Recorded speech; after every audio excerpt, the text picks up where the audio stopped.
அக்கா, பழைய 10 ரூபாய் நாணயம் செல்லாது. செல்லும்.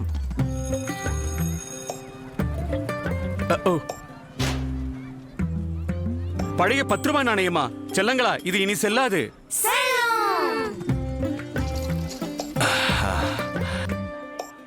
எவ்வளவு?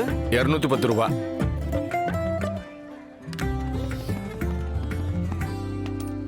அண்ணே, இந்த பழைய 10 ரூபாய் நாணயம் இனி செல்லாது.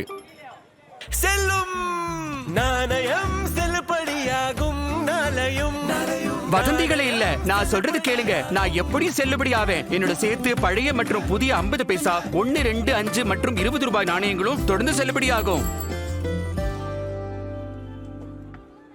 செல்லும் செல்லும் செல்லும் செல்லும். இது செல்லுபடியாகும். ஆர்பிஐ சொல்கிறது, விவரமா இருங்க, எச்சரிக்கையா இருங்க.